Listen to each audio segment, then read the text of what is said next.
Welcome back, everybody. We got another episode of The Strange Road for you. I'm your host, Mikey, and as always, the bro host, Bub. And of course, tonight we have Stoner, no longer the loner, and Disbro in Master Control. Full force. Thank you to those guys for making everything look and sound good. Check them out there with the favorite shot of the show. The best shot of the entire show. We've got the Master Control camera. Bub, how you doing tonight? Wonderful. It's a great day. A little chilly out today. I always give a weather report. I can't help it, but I feel like, I just have that, I want the Denny's breakfast and I want to, have brunch and go take a nap at 3. I want to retire already. So, I watch the weather. I want the brunch. And, it was nice. A little chilly, though. It was kind of great. Yeah. Took the dog for a walk. Feels like spring. It's so weird. Yeah, it just keeps flip-flopping back and forth, which usually here it's like it kind of feels like spring, and then it's right to like burning you all day, every day of summer. So I'll take it. I'll take what I can get of like cool and comfortable for a little while, leave the windows open, not too humid. Humidity, that's where it kills me. Sweet Jesus, yeah. But anyways, guys, awesome show for you tonight. Thank you, everybody who's listening and watching. We appreciate it. You guys can always find us at The Strange Road. We're on Instagram, TikTok, Twitter. Check out The Strange Road Hitchhikers Facebook group.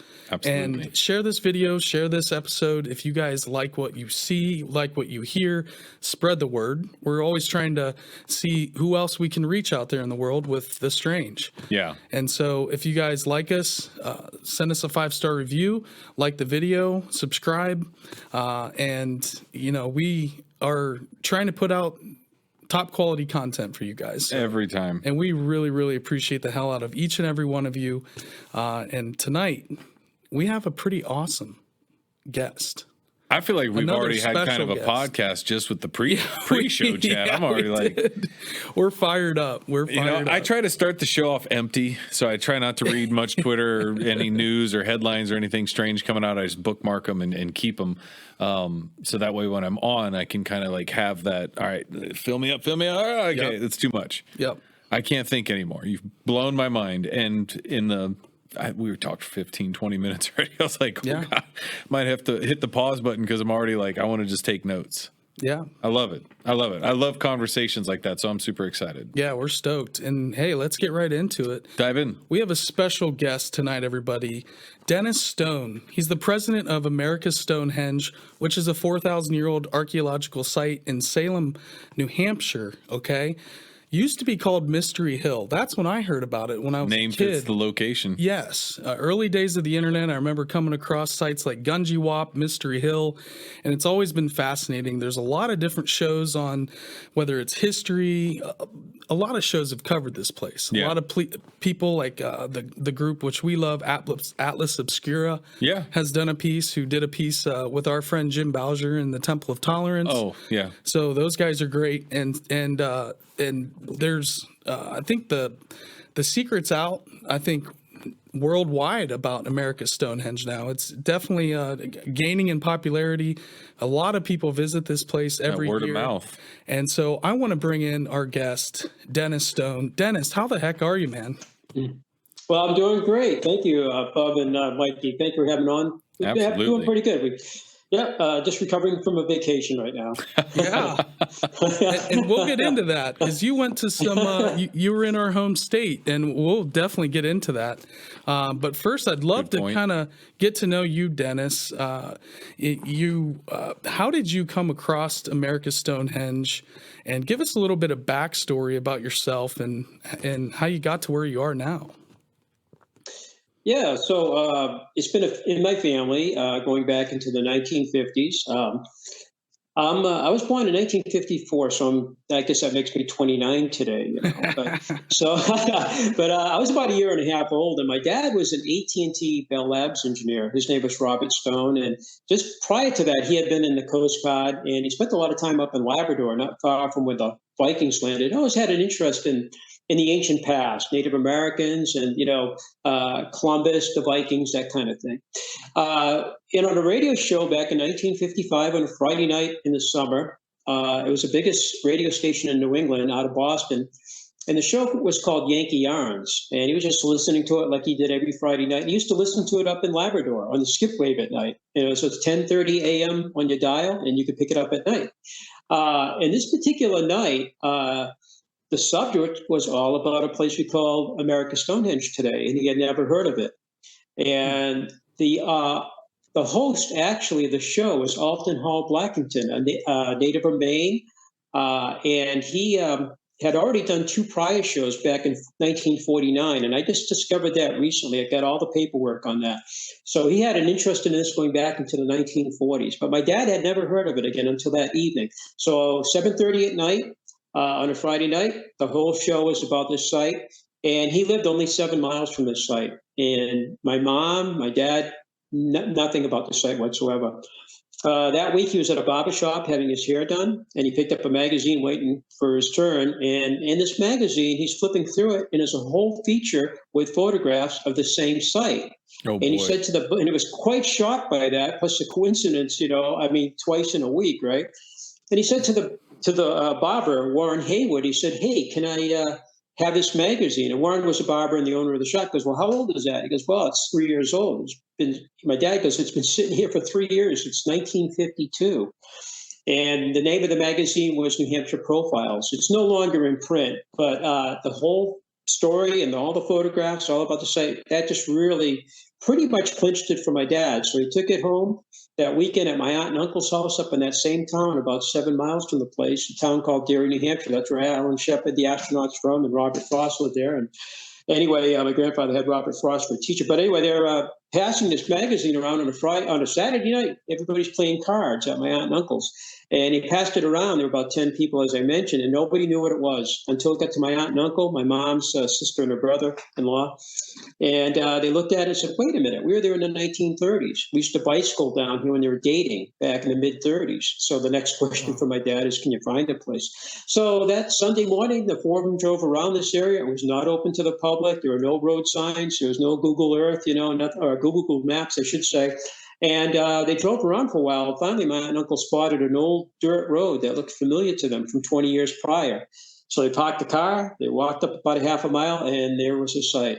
And it was surrounded by a big chain link fence that's still there today. It was put up by the first researcher back in the 1930s.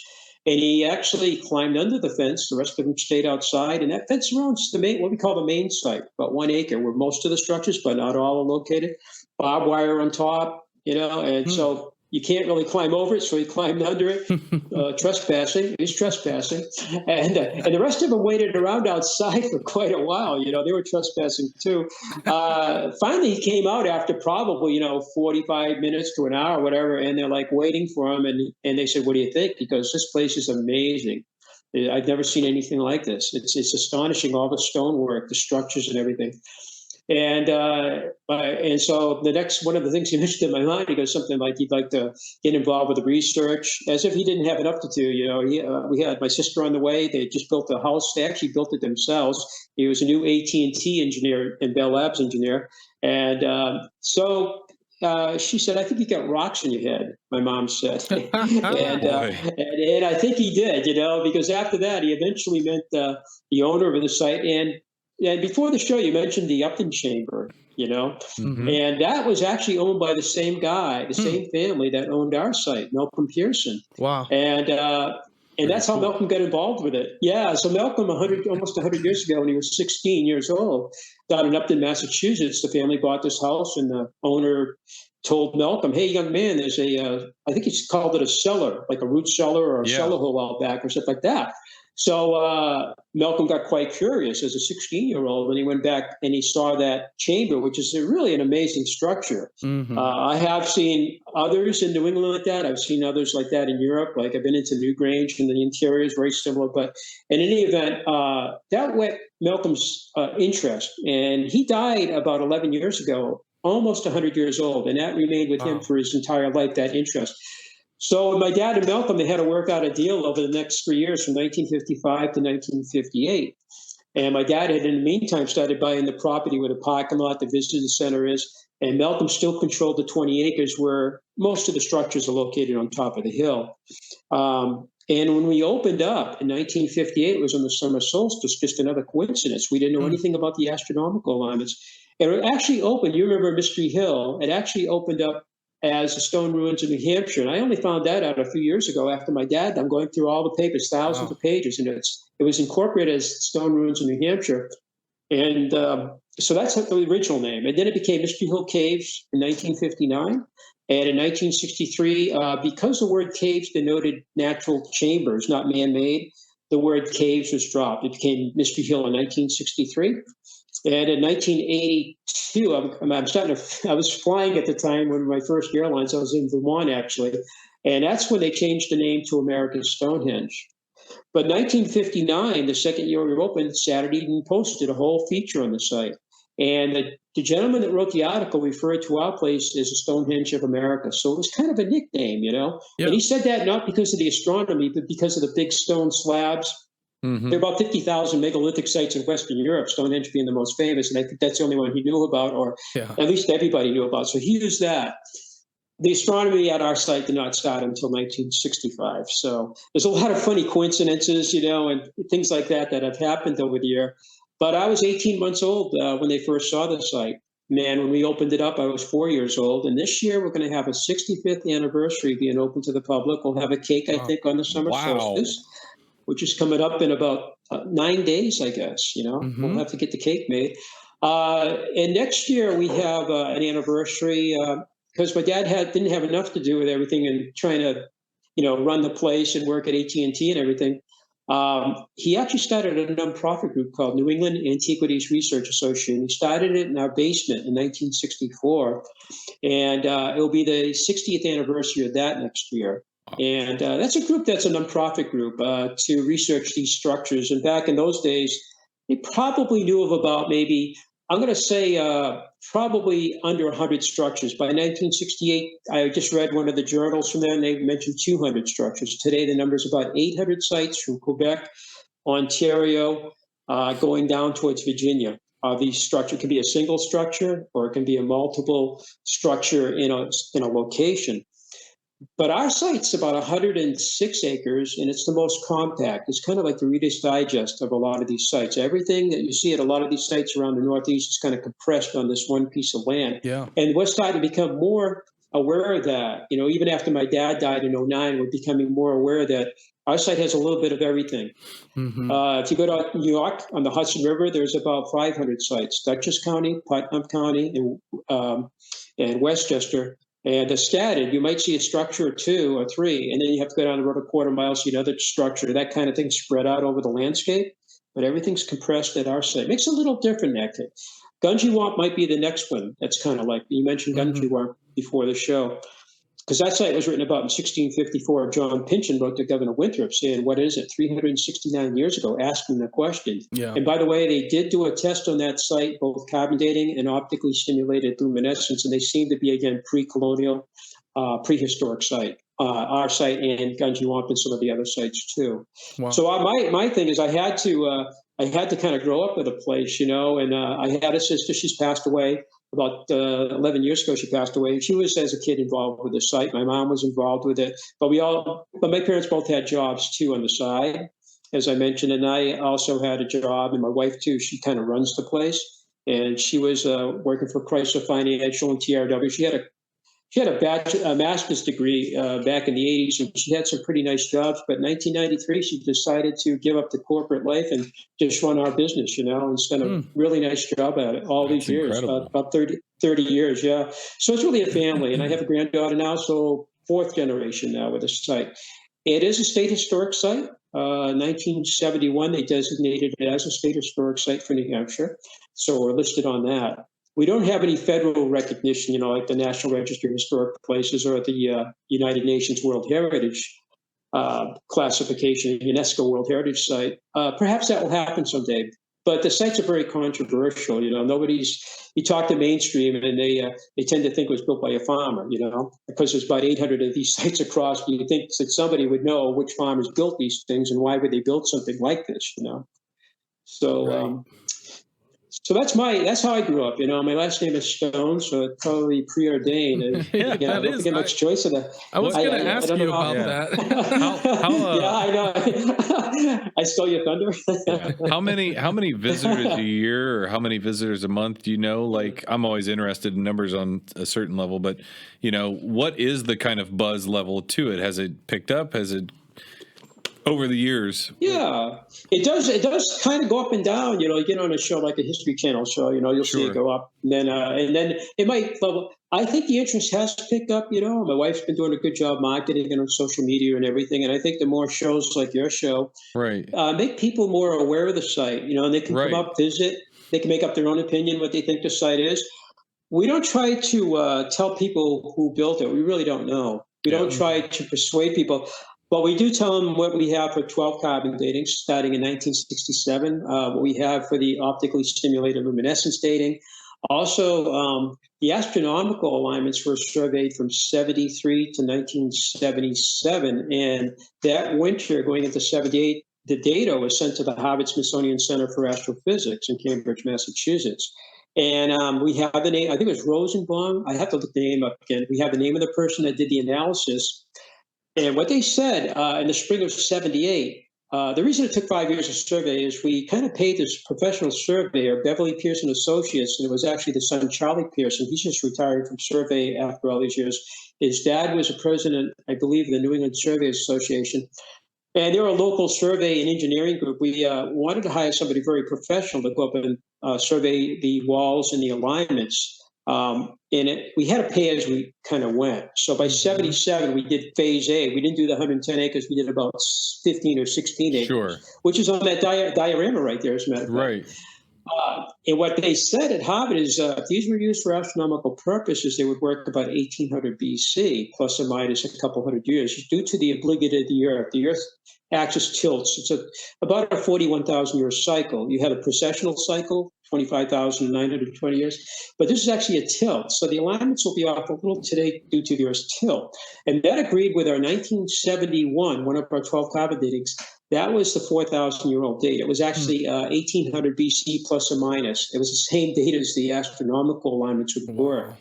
They seem to support each other. Maybe in the future we'll find there's a little bit of issues with that, but that's been 50 years that we get the results back. Or 45 years we get the results back. So that was the Harvard-Smithsonian Center for Astrophysics in 1978. So we do think the site's an ancient, prehistoric site. Our thought is because of the amount of artifacts found on the site, we have found stone tools, utensils, possibly weapons on the site. We have them on display, but it was not a place of living, we don't think. It's probably a place of ceremony, maybe a place of burial. Perhaps people got married there. Maybe it was a pilgrimage place, and I was just at some of the mounds, as you mentioned on the intro, and some of those sites sound quite similar to ours. Not a place where people live. You don't find the middens, the trash. They were kept kind of clean, and people visited them, and they probably lived. Some might have lived nearby. Some may have traveled a distance, and they probably lived in hide, wood, or box, something that's perishable, and that makes it kind of harder to discover their locations. When we were in Ohio last week, we met an archaeologist and actually one of the national park people that are actually looking for the domicile sites, and they actually were doing shovel test pits at the site mound. And she gave us a full-blown explanation of what they're doing. And then we went to another mound, maybe the Hovenweep, mound group. And there was a person there. We took, Hovenweep Cultural Center. And we had a park ranger give us a tour. And they said the same thing.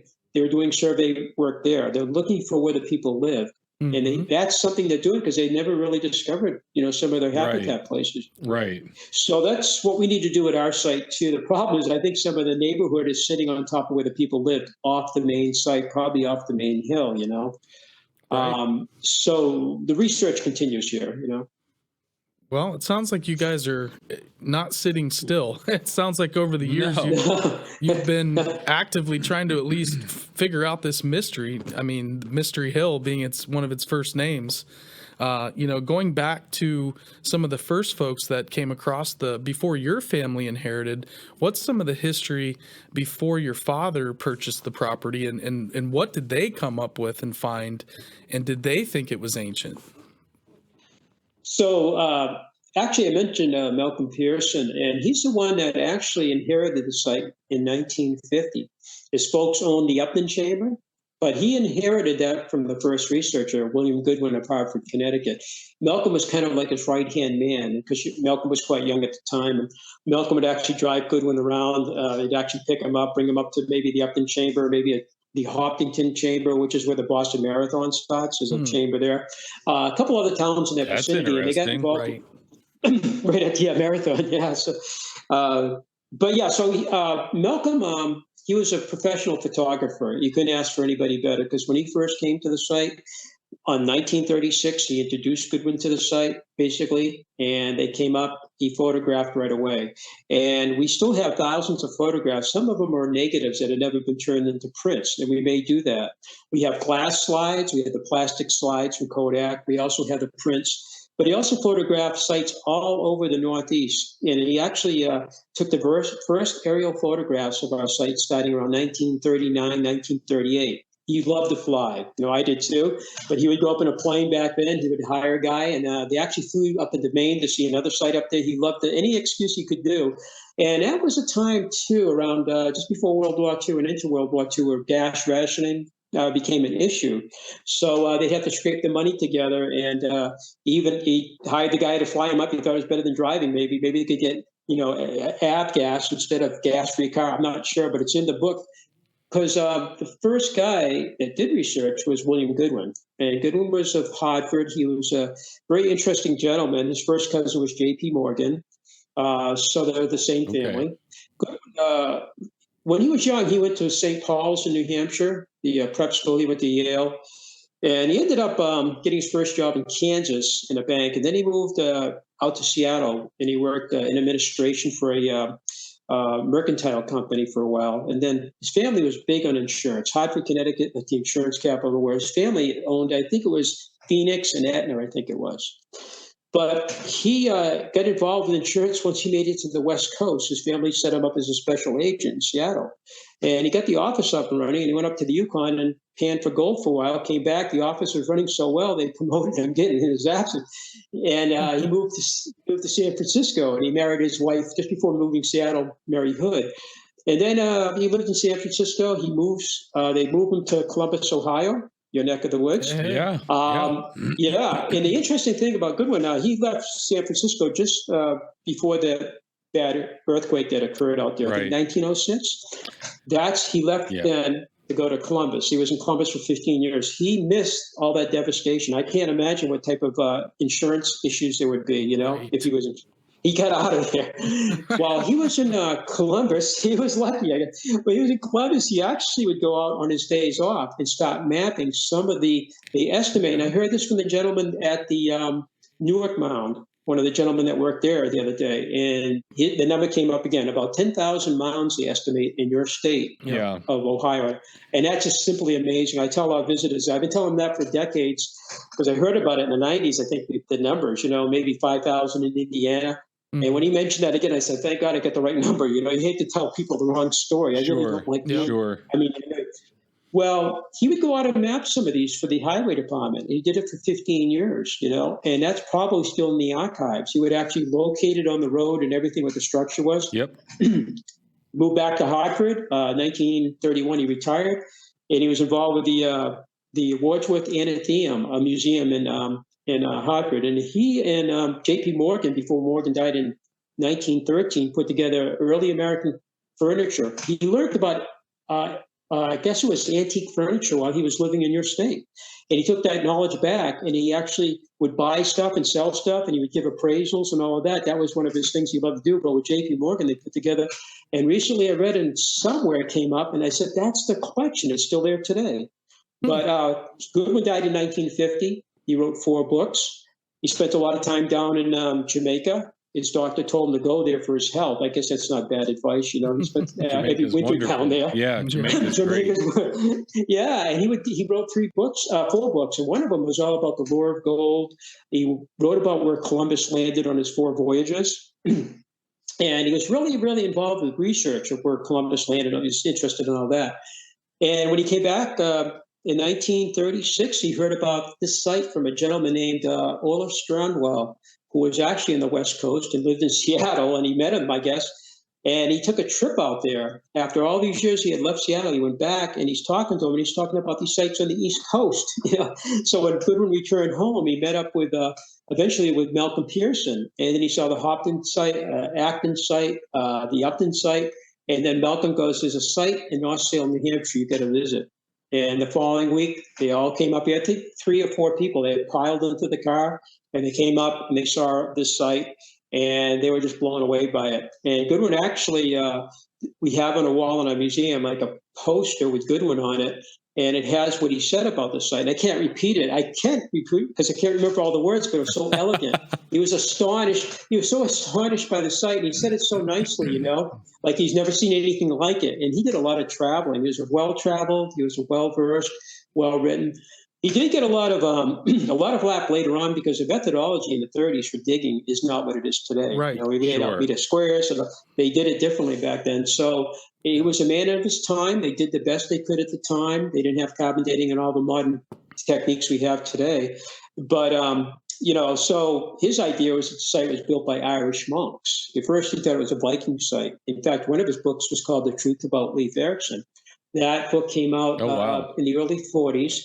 And he thought they landed in Portsmouth, New Hampshire, on the Piscataqua River, I think is where he thought that perhaps is where, Vinland was, But he thought when he saw the site, he goes, maybe the Vikings were so covered with debris, like my dad came in, it had already been cleaned. A lot of it had been cleaned by the 1950s. A lot of debris, a lot of brush, trees, a little bit harder to see the site. There was no chain link fence around it. There was nothing, it was just a site in ruins, basically. Mm-hmm. But as they started working in 1937, he bought the land from a gentleman, I'm trying to think of the guy's name offhand, but I'll think of it in a minute. But he bought the land, and he bought 20 acres. And he put up a chain link fence around the site, as we mentioned earlier, to protect it. He put barbed wire facing inward. He didn't want people going in there taking artifacts out. And they kept it locked up during those days to keep it protected. And that chain link fence is still there today. It still looks like new. I've painted it a few times, but it's actually served its purpose very well. So he thought the Irish monks, after he uncovered the site, because, the Vikings lived in long houses, sword houses. Yeah. These are big stone structures with gigantic stone roofs. This really doesn't look like what he was aware of from the Vikings, So his theory kind of changed. It kind of morphed into the Irish Caldy monk, preceding the Vikings into the New World, being chased out of Europe, out of Iceland, out of Greenland, into Canada, and then down into New England was basically his theory. In fact, I'm just finishing up his book. I read it 50 years ago in the 70s, and I'm rereading it now, all these years later. It's kind of interesting. You pick up more the second time you read it. It's like, oh, that's interesting. Yeah. Absolutely. So, when he died, he willed the site to Malcolm, and then Malcolm's the gentleman that my dad dealt with, before Goodwin, and he bought it from Fred Dustin, the Dustin family. And the Dustin family, I don't know if you ever heard of Hannah Dustin. It's very famous in New England. She was kidnapped by the Native Americans. Brought to Conk. It's one of these things. It was a very, very interesting story, but it's that family. In New England, you'd probably go, you'd hear the name, but that's part of the family. Sure. And that family actually was related to the family of the Patties. You might have heard of the Patty during one of the, perhaps when you were online looking at us years ago, the Patty family, they were actually shoemakers. And there were 5 generations from England originally.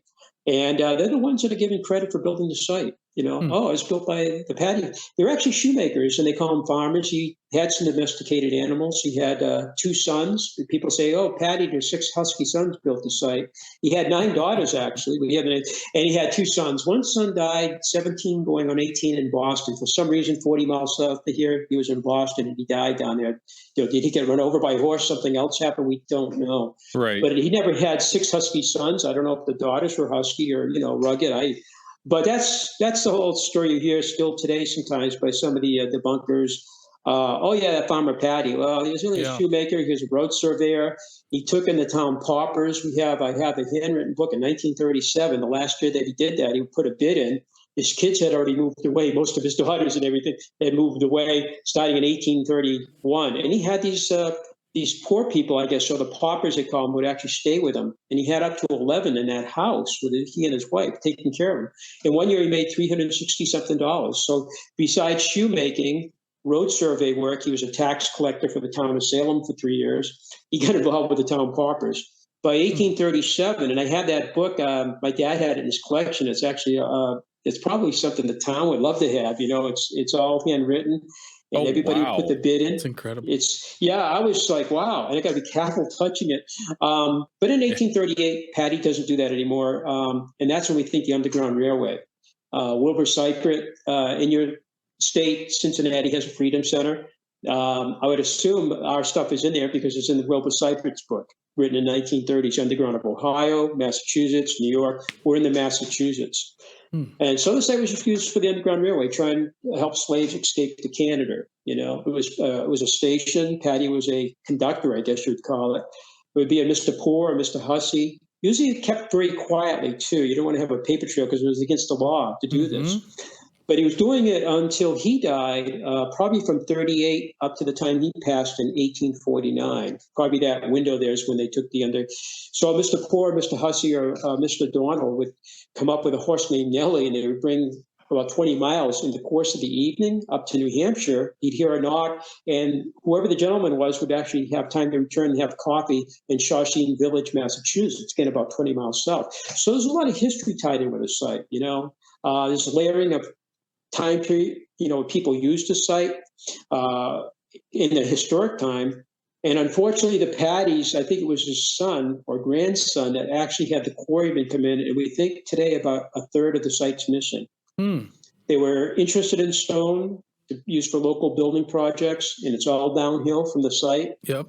And so the estimates vary, anywhere from like a third to a half of the site's missing. You get to see the modern drill marks. You might have heard that in the story when you heard about us. So that was kind of a negative thing. Patty was a tax collector. You hear that all over.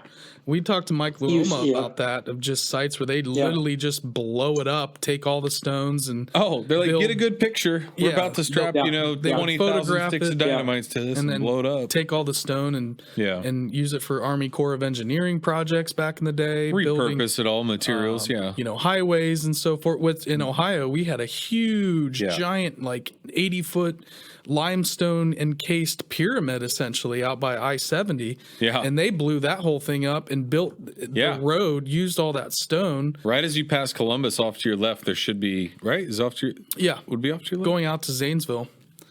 I remember, and they used it for the foundation of one of the major exit ramps off of I-70. And that wasn't that long ago. Like you said earlier, there was 10,000 sites here in Ohio. We have about 1,000 left. And that is because of these, like you said, the archaeology back then wasn't what it is now. And a lot of these folks they would dig them up, but never rebuild them. The Serpent Mound's actually a reconstruction from the Putnam days in the 1880s when Putnam in the Harvard Museum, and which all those artifacts are in the Peabody Museum of Harvard, but they came out and basically leveled the whole thing, dug it all up, and what you see now is his interpretation. And there's horns off the back of the head of the serpent that are missing from earlier drawings from like the 1820s and earlier, which our friend Jeffrey Wilson recently found even older maps when he's doing an update of the Ancient Monuments of the Mississippi Valley updated volume, where he's found these incredible old maps that Squire and Davis didn't draw, that they used as source maps to basically what you see in Ancient Monuments is actually much older versions were based off of those. They just made a compilation of what had been done and the groundwork that had been laid, and then kind of dubbed it, hey, we did all this, and it was really wasn't their work. So he's found a lot of the originals to that nobody knows or knew existed. But we see reconstructions here in Ohio, and I know sometimes, people do their best to reconstruct them. And I believe William Goodwin, he was a part of some of the trying to update them, trying to rebuild some of the spots where he felt were in ruin. And I know here in Ohio as well, that's where a lot of the criticism of some of these places come from, is when folks are reconstructing, this site was built by William Goodwin, these folks and that becomes kind of a hot button point to say, this isn't an ancient site. Look, this guy reconstructed. what do you find about some of the controversy with William Goodwin? And have you seen that? Because those chambers don't look like a some of that stuff was there already, correct? The oracle chamber is pretty much pristine, if you will. The lintel stone over the entrance is missing, and we haven't found it yet. The thing we mentioned about the photographs was not only Malcolm taking photographs when he first got there with Goodwin in 36 before Goodwin bought the land, but in 37 and on.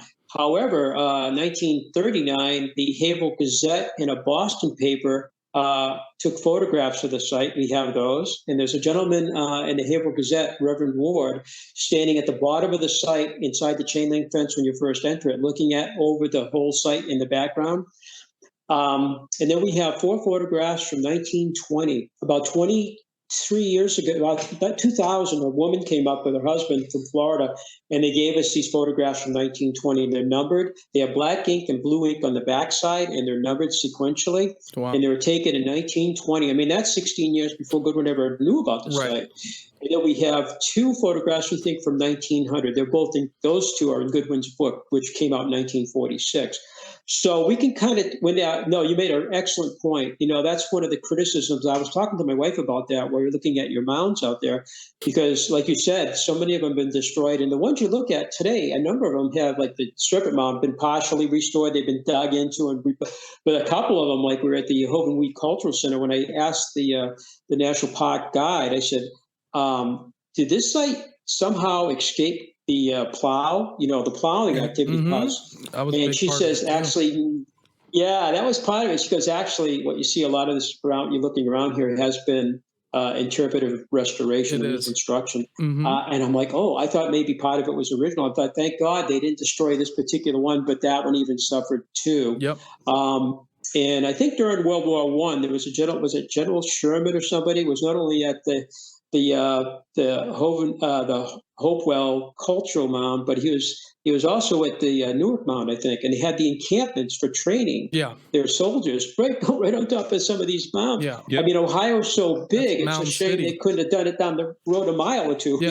And the Army base is still right down the road from Mound City, and so that's the Mound City. It's right there across the road. The Army site. The modern day Army base and training facility is still there, but it used to be inside Mound City's embankment walls, where they had gone in. And the mounds itself, the conical mounds, some of those are reconstructed, but they knew where they were, and they built them back up. That's really the best wild. they could. Once the Army Corps of the Army moved across the street, then they came in and reconstructed, and now it's the Mound City, which is a really, really famous. I mean, it looks like a mystical, ancient with multiple conical mounds and half moon henges, and it's all in one spot. But you mentioned the Newark Mound and the Great Circle, and being able to see it, flying above it, because it's the size of the base of the pyramid. And so you have a lot of these. They used to have state fairs inside there. Some of the earliest sketches of the Newark was the first Ohio State Fair was inside the Great Circle. It just always makes me think that, even though like there's not mounds everywhere, but just like the ground you're walking over, the places that we're stepping on, that, throughout history, who's been there, what has occurred there, but, how we do inadvertently sometimes, maybe even at those times, just not on the awareness level of what you're on top of as you're having a picnic during this fair or eating a corn dog or whatever it is, like I can imagine just being a little kid just sitting up on this mountain, like thinking this is the greatest fair ever. And look at this wonderful obstacle course, like, the interpretation of that and just the lack of awareness at the time, and how we've discussed of, the destruction and, kind of just decimation. And it's happening in New England. It happened in Ohio. It happened in Indiana. It just seems like in America, for whatever reason, you go to Mexico, you go to Peru, you go to Europe, and they have their sites intact. Our sites are not the percentage of pristine sites we have here compared to other. That's why we don't get the recognition in America. I always just thought America was really boring and nothing happened here. We never really, honestly, I'm not joking. Because again, the way it's kind of scripted out is like, Columbus discovered it, and before that, there was nothing. Yeah. Nothing. Literally, it's wild as thought. We had about 11 years ago, one of the very, very nice person. She came up and she did a whole thing on us, and she ended up on Today Show on NBC. She's very, very nice. And I got to spend a whole 6 hours with her and a cameraman. She was working for a Boston station at the time, and about the next year she's on Today Show. Anyway, she was very, very nice to us. We loved her. But when she got on the show, I was watching about 2 or 3 years ago, Savannah Guthrie had just come back from the Middle East talking about the ancient history and the culture and all of that. We know that. It's amazing over there. And then one of the comments by this person was, it's such a shame in America we don't have any ancient sites. Oh, my God. My chair. So, and she had been to our site all day. But, Mesa Verde, the first national park is Mesa Verde. You think maybe that would be at least in the thousands of those cliff dwellings. I've been there a few times, stayed there. That's but at least that, it's like, and she's a sweetheart. She was very good, but the comment goes to a lot of ears, and people hear that. It's like, there's nothing here, And the United States from here to the West Coast, if you want to see NASCAR lines, you can go down to Peru or Argentina. It has 50,000 square miles.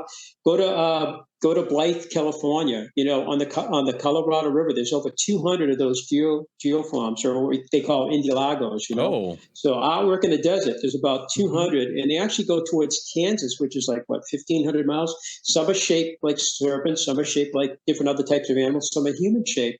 So Blythe, if you Google Blythe Indialagos, and you look at it, it's astonishing. We have the same thing. And I talk about that on the radio shows. From the East Coast to the West Coast, the U.S. is loaded. A lot of it's, like you mentioned, a lot of it's been destroyed by homes, roads, plowing, I know St. Louis was called Mound City. And I got pictures on my phone from the 1800s. Right around the time of the Civil War. They must have stopped, but the pictures are on 1860-something. They had actually cranes. I didn't realize we had that equipment. They're actually leveling the mounds, and the city of St. Louis was built on them, and there's a few minor mounds today. I've overnighted back in the 80s with UPS when I was flying from in Madison, Wisconsin, the capital, and that's built on mounds. Milwaukee, I've done that more recent. They're on mounds. They're underneath the city, Right. Buried. So that's a lot of cool. Lexington, Kentucky is another one. But the United States was just loaded with these ancient sites. But when I was in Ohio, just to see what had happened to some of them, and that what you're looking at is a reconstruction. It was a little bit of pain, a little bit of sadness. I'm glad they did that. The people it's sad on that part of it. And I'm glad people have recognized it. It's so sad that you have so much real estate in Ohio that they could build over here or do the training for the troops. Put a house right on top of it, Put a house on top of it, Well, not only that, but just kind of ransacked it.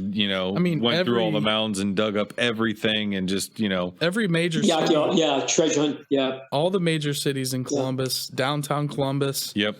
Ohio, Mound Street, dead ends into the confluence by the river, right by the water. Giant, that was like an 80-foot pyramid, essentially. That was a whole temple complex facing due west. Because that confluence, just like the confluence of the Ohio and the Scioto, then the confluence of the Great Miami and the Scioto, which goes down into the Ohio River, this was a northern confluence, and Columbus was like one of the epicenters. All those are gone.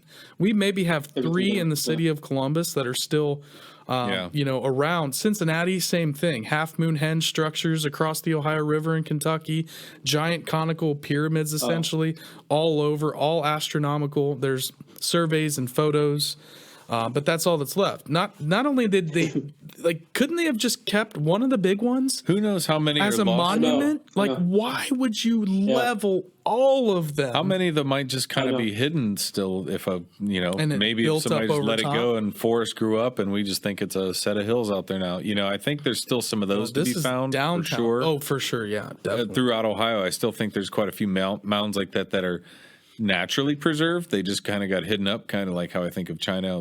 They don't want the pyramids to be brought up over there, and they just let the growth, they just let all the environment take over. So they're like, we don't have those. We don't have to address it then. So it's just one of those ways of, again, kind of knocking down the history of America. We're like, we don't really talk about a lot of the history. We've learned a lot of this just as we've become adults over the years, but now we're starting to see more of that, and that's why I asked you earlier about what is the interest being generated now, and how has that gone over the years with your site?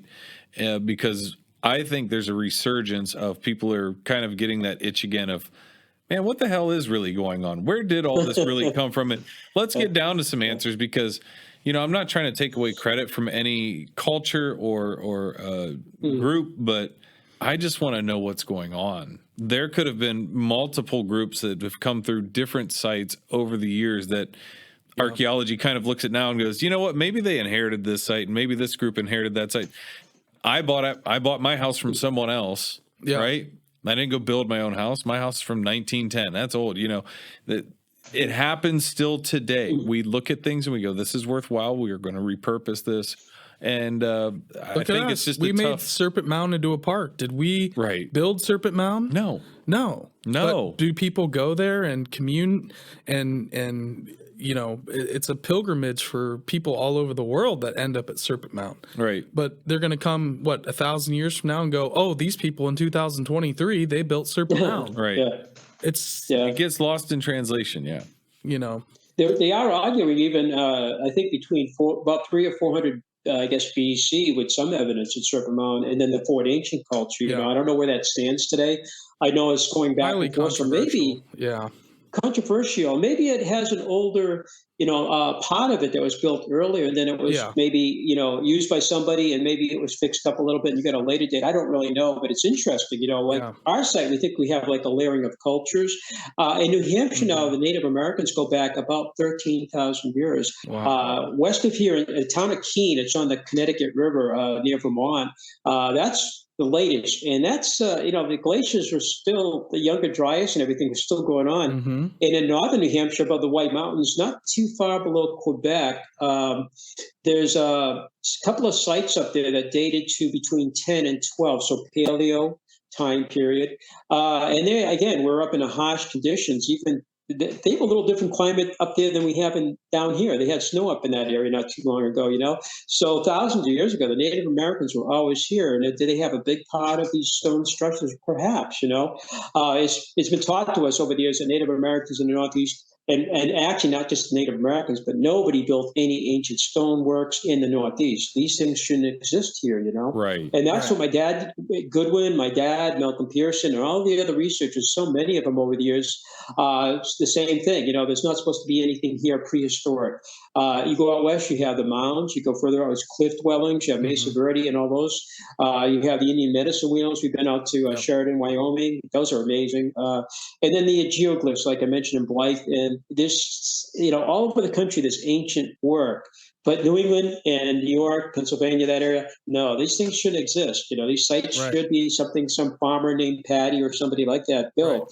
That's such an illogical thought, though. It's such an illogical thought. It doesn't make any sense. Like, why do you kind of biased too? I think. Why do you think they've gone so hard? If they were here for 13,000 years, we haven't been here for 1,000 years yet. Yeah. Right. Why do you think it is that the mainstream goes so hard on the work that William Goodwin did? Because that seems to always and actually pop up. Goodwin and so many like him. It goes back to even John Wesley Powell. He was. They have the Powell doctrine. And he mentioned that this had more Europeans coming over before Columbus. But he said if you find any old world artifacts, pre-colonial, prehistoric, you're supposed to disavow them. That's not scientific. That's prejudice. That's bias. Sure. You're already setting the rules. You can't find. But his right hand man, I think it was Cyrus Thompson. Actually, Thomas. Excuse me. He said actually. I'm sorry. I get the name. But he basically, I can only paraphrase that he actually found so many that they didn't have time to write them all down. All these artifacts they found that seemed to be pre-colonial artifacts found in some of the mounds and other things that they dug up. And I know, very controversial. But then Goodwin was running against Samuel Eliot Morison, the great naval historian from Harvard University. He wrote Admiral of the Ocean Sea, European Discovery of America. I have both books. But he said NAPCO, no explorers before Columbus. So no Vikings, nobody else coming over before Columbus. Right. And that, again, is kind of prejudiced in that manner. Today, there's a political correctness going on. I don't really care who built our site. I just want to know the truth. So I'm not going to say, oh, no, you can't talk about this evidence because we're not comfortable with it. And we're not like that, We just want to know the truth. Let the evidence lead us to whatever the truth is. Native American, maybe there's old world visitors coming over too, That's where we stand today. We try not to tell people who built the site, but if you looked at the mainstream, oh yeah, that farmer built it. What was the farmer's name and what was his it's they don't even know. Yeah. What about the 12 carbon datings? What about all the astronomical data? It's all coincidence. We've heard that before. The table, they say, well, that's just a big, cider press, or it's a limestone for making soap. So either our site is like it's a cider factory, or it's a ivory soap factory. Either one, And that table is about 9,000 pounds. It's shaped like a big bell, set up on four legs. And when Goodwin first saw it, he thought it was sitting on the ground. He did not know that the table was supported by four legs. And as they dug down, they were quite, shocked or surprised. Wow. Like, wow, this thing is sitting on legs, not just sitting on the ground, next to the oracle chamber. It's kind of attached to it. It was actually a young man, I think named Paul. I don't have his last name. It's not written in his book. A guy named Paul actually they had a bunkhouse and they had utensils. And he took one of the knives, stuck it between a rock, and he wiggled it. And that's where the oracle tube or speaking tube is. Probably get to that. Yeah. Pulled the plug out of there. Was a stone plug concealing it. And when they next year, they dug down next to the table on the outside, they found there was another plug of stone blocking up where, it comes out under the table. And they pulled that plug out and they got the 6-foot tube horizontal going from the oracle chamber, comes out underneath the sacrificial table. We call it the speaking tube today. One of the drains, there's two inside the oracle chamber. These drains are a whole storm system. There's 12 drains across the hilltop. These are underground drains with parallel walls with capstones, just like the chambers are, flat capstones running anywhere from maybe 12 feet up to about 75 feet. And these are used to keep the whole site dry. And they were engineered and built before the structures were built over them. And the ones in the oracle chamber, there are two, had plugs of stone in them. It's almost like, it makes you wonder if somebody was like winterizing the place and going away, maybe like you do your camp. We have camps, we have to do that up in New England because everything freezes, and then come back the next spring and you get it ready for summer, Winterizing. It's just a thought. Yeah. Oh, I'm sorry. Yeah, absolutely. I was just going to say winterizing it like you would a camper or, a recreational vehicle, or, when you leave your cabin and you go to your button it up. Yeah. You button it all up, make sure it's all sealed up and for further use. So that totally makes sense. Exactly. And we have some fantastic. And then they never came back, whoever they were, So the site, it's kind of complex. I mean, it has a whole network of underground drains.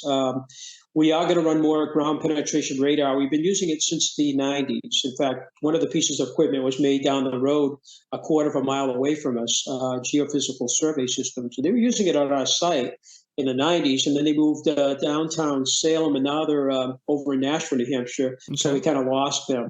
But they were bringing people in, customers from all over the world to demonstrate it, and they were using our site to demonstrate the radar with our archaeologist. Our archaeologist was with us for 32 years, and she's retired. She's in her 80s. She was a president of the New Hampshire Archaeological Society, kind of mainstream.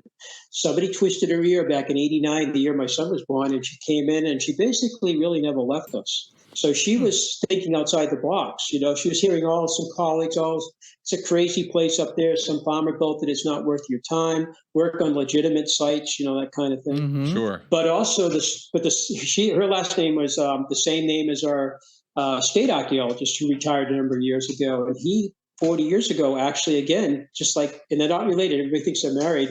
But he worked for the state of New Hampshire, and he was a doctor of archaeology. He worked on 3 projects 40 years ago on our site. And he actually was a lithic specialist, how tools are made, stone tools, utensils, weapons. And he was working on our site with one of our former archaeologists who just passed away in 2016. He was with us since 1978. He joined us. So he was with us for many, many years, almost 40 years, I guess. And they worked together. And basically what our archaeologists saw was that these big slabs of stone, whether it's a monolith, a roof slab, the sacrificial table, any of the other stones that are used for like wall slabs, we call them orthostats, they seem to be shaped. And they're all shaped using a technique called percussion flaking, striking stone against stone, like making an arrowhead, a point, or a stone shovel. Actually, we have one of those at our site we found. The edges of it all serrated. And in 1981, he told our staff, look for stones out in the woods that may have been quarried propped up. Perhaps the edge of it's serrated. Look for these. Maybe these are stones that are being prepared to be used for building purposes, but never made it to the main site or wherever they wanted it. Right. And a woman named Mary, one of our staff in 1982, sat down on the rock about 500 feet from the main site, not too far from the North Stone. And she's sitting there, and she notices the stone's tilted, and she's looking down at the edge of it, and she can see a little dimpling in it. And she go, wow. She looked underneath it, and it was raised with a small stone, like a field stone, maybe a foot across or whatever it is, supporting it up. So she brought it to the attention of our archaeologist. He was quite excited about that. And the next year, in '83, he had the doctor, his name is Dr. Gary Hume, come down and observed the whole thing. And they dug down and found all the flakes of little stones just above the bedrock below where somebody had been striking it. They didn't find the hammerstone in that case. We have found hammerstones elsewhere. Wow. Today, so he actually, Dr. Gary Hume actually said basically that these big slabs of stone were actually quarried. They actually worked a fissure crack in the bedrock. They raised the stone up, they propped it, and then they would be striking it with a hammerstone. And it's the same technique used on making an arrowhead or other point, but on a much larger scale. Sure. So it's percussion. It's a Stone Age technology. Yeah. So here's an outsider saying that about the way the stones were shaped. And by the late 80s, our archaeologists had identified in the 15 acres on that diorama about 300 of these slabs of stone that were once bedrock that had been separated, and then they had some dressing or what we call shaping using percussion flaking. And they're put in the walls either as monoliths, they're put in orthostats. We have a lot of big slabs stood on their end in the walls. And that's one thing my dad noticed back in the 50s when farmers used field stones. The walls are fairly straight with some exceptions. These walls twist, turn, and bend, even though the woods was pretty thick back then. We've opened it up a lot since then. And they had all these not only standing stones, but stones that are actually set on their edge. And these stones could be several feet long and a few feet high, just stood on their edge in those stone walls. And one of the chambers called the East-West chamber, they actually used those same type of slabs to be a wall with a roof slab on top inside the main site. So those are orthostats, either with the structure or just in the stone wall. And again, farmers, they built 240,000 miles of walls in New England. I've been told that's the most of anywhere in the world. You go from here to the moon with the New England wall building, and that's all historic. Sweet Jesus. But when you look at crazy. That's a lot of walls. A lot of walls. I went to Ireland. I thought they had a lot of walls in Ireland. Jeez. But farmers, they did it for field clearing, for boundaries, stock fences, maybe all three. Our walls, they just don't look like that. Root cellars. I mean, they built walls for everything. Yeah, exactly. They built walls for everything. Barns, carriage house, fountains, whatever. But these walls really, even Goodwin kind of looked at them, although he didn't own part of that property where some of the walls were. And same with Malcolm when he inherited that 20 acres. My dad ended up during the 50s, 60s, and early 70s, about 50 years ago, I think is when he purchased the last piece of property to buy the entire hill. So about 110 acres of land. And that's good because these walls are all over the 110 acres. But when I retired in 2016, we started finding some interesting walls, and I spotted my first one about 27 feet long, and it was on a ridge of bedrock running along it. I'm like, oh, that's kind of interesting. It doesn't go anywhere. It's only, a very short distance it runs. One of it seemed to have like a slab that looked like a head, and then I looked the body, what I thought could be a body behind it tapered down to a flat square with rounded corners, kind of a rectangle. I should say square stone. It was a rectangular stone. And as I looked at it, I said, am I looking at a serpent? And I stared at it. I walked around the whole thing, and it really was blowing my mind. I had been out in the woods going by that many, many times to my dad's house. He lived in the north side of the property, and I went by there so many times. And this is about 60 feet off the trail. We use those trails for snowshoeing, by the way, in the wintertime. And I walked over to it. I got off my ATV that day, and I looked at it, and maybe the sun hit it just right. And I'm like, I think I have a serpent wall, but I have no frame of reference. I don't know anything about walls shaped like snakes anywhere, Yeah. And that spring, I found a couple more. Then I had I don't know, Scott Walters from America on Earth and Alan Butler from England with their wives. And we had a big entourage, and I actually showed them some of these, and they were calling like, one of them shaped like a big S, 140 feet long, and has a triangular head, just like a big S. That might be one of the photographs. I'm like, and that, a couple others, and they're like I think you're onto something. Well, the next year in 17, I went to one of those NERA meetings, the group my dad started in Connecticut. It was in Groton, Connecticut, near Gunjiwap. And they're having a meeting there. And one of the speakers was a gentleman that was from North Stonington, down this, about 10 miles away, Connecticut. He was a book writer about New England fishing villages. He's also a photographer. And he had been there for 30 years, and he's looking at the town with all these walls and structures, standing stones. And he's been told these are all colonial, all farmers' constructions. And it's very treacherous terrain in North Stonington. It's rocky. It's hilly, it's swampy, and the soil isn't very arable for growing. You could graze some animals there, I guess. But he said, I don't think it's the farmers. What would they use them for, So he wrote the book called Ceremonial Stonework. And before he spoke, I picked up this book, never saw it before, and I'm looking at the back page. 8,000 structures, 270 photographs, 25 categories of structures. And I'm like, is this all of the Northeast? I'm trying to find out. Right. I'm getting kind of like excited. And I'm like, oh my God, this is North Stonington. And my dad was really into this. And I don't think he ever mentioned North Stonington. Moodus, Connecticut, Danbury, Connecticut, Gunjiwamp, Thompson, all these other places, but never North Stonington. Turns out the whole town is about 35,000 acres. It's just covered with these structures all over the place. And as I flip it through it, I'm looking at one of the categories, and one of the categories is serpent wells. And he believes about 400 that they counted, 400 serpent wells, about 27 feet, 30 feet, up to 300 feet. I think 100 feet is about the average.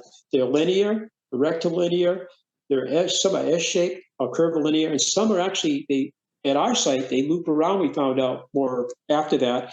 They actually loop around and look like they're biting the tail. The Ouroboros. Oh, wow. We think 3 of those today. And Ouroboros, I was not familiar with it. My understanding means wholesomeness, circle of life. It also can be it can be also have other meanings too. Eternity or infinity or something like that, I think. But the Ouroboros tend to be an old world thing. But I'm looking at, when I was in your state looking at some of the artifacts in the museums, there seems to be a few artwork with the serpents, and the serpents look like they're biting the tail. And I got to look at that a little closer. Right. But in the Southwest, I've seen the same thing. So I think it might be more universal. Sure. We have them, I think, at our site, and have them there. After that, after he spoke, I was just blown away by his presentation. A woman from Colorado, from Denver, was speaking with her 2 male colleagues. She didn't fly out to the meeting, she did it by Skype.